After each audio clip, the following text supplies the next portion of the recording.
Hello friends, in this session we are going to see the explanation of the poem Indian Weavers written by Sarojini Naidu. In the very beginning of the first stanza, weavers weaving at break of day, why do you weave a garment so gay? Blue as the wing of a halcyon wild, we weave the robes of the newborn child. Now, in this stanza, the weavers weaving at the break of the day means early in the morning, that is the dawn, and just pahat. It is the beginning of the day. So, the time of the day is break of the day, and weavers weaving. And the poetess asked, why do you weave the garment so gay? That time, the weavers answered that blue as the wing of a halcyon wild, we weave the robes of the newborn child. It means that, what is the color of the dress? Blue as the wings of the halcyon wild. Now, see here, halcyon means what? Halcyon means kingfisher, or a bird which has a bright and colorful plumes. So, like that bird, like its wings, the weavers say that we weave the robes of the newborn child. Now, mark here, robes means what? Means the clothes. So, weavers are weaving the clothes of the newborn child. And what is the particular time of the day they have selected for that? That is the break of the day. So, here the occasion is the birth, that is the start of the life of the newborn child. Now see here, what is the mood of the that particular weavers. So here you see the happiness, mood of happiness is there, as it is the beginning of the day. The hope is there, the peace is there, the mood of gaiety is there.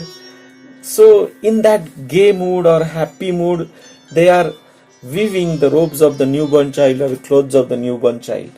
Now, this is the first stanza. Then, second stanza, weavers weaving at fall of night. Why do you weave a garment so bright? Now, see, now in the second stanza, the weavers are weaving at the fall of night. Now, the poetess says that, why do you weave the garment so bright? Garment means cloth.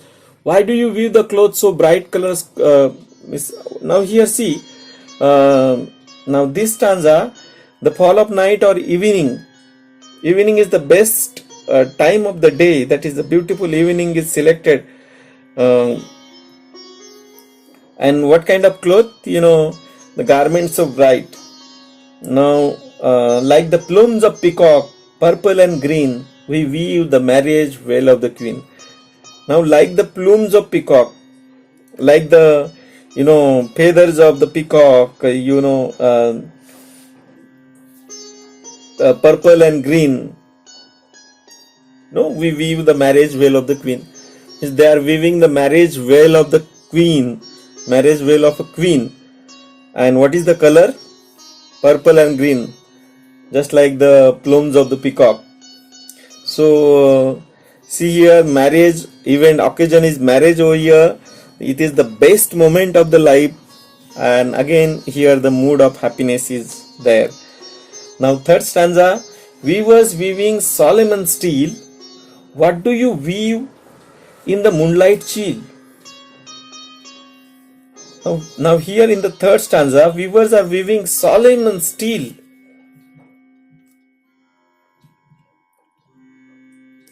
In the chill moonlight, white as a feather and white as a cloud, we weave the dead man's funeral shroud. Now the weavers are telling that white as a feather, white as a feather and white as a cloud, we weave the dead man's funeral shroud.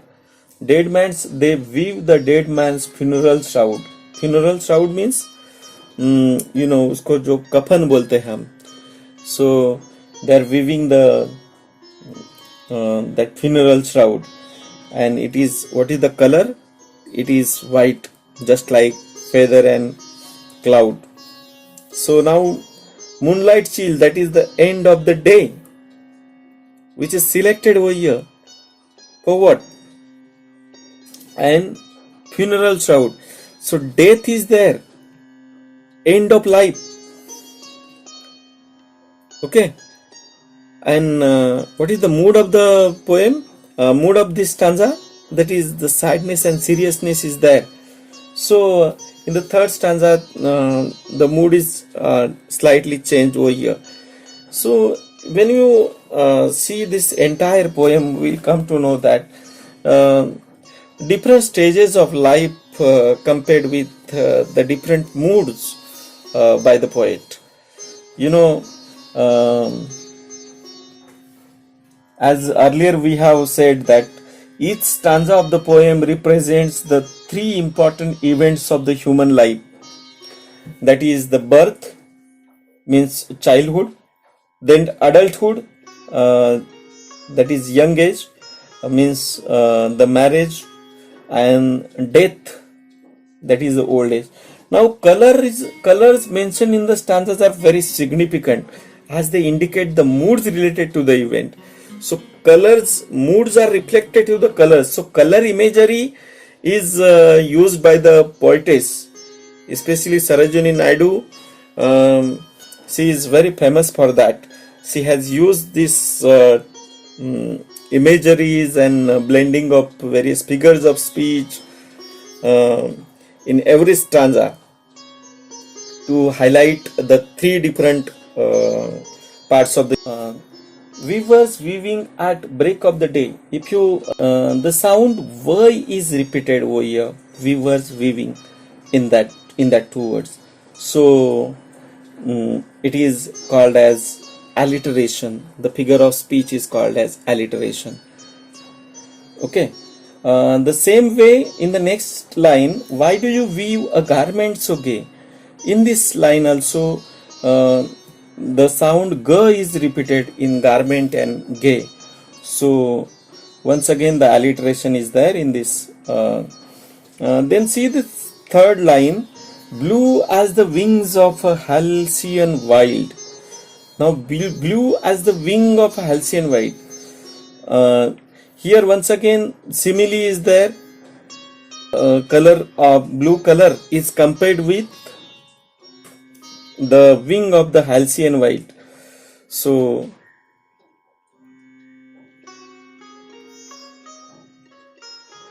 now see the next line, blue as the wing of a halcyon wild, we weave the robes of the newborn child.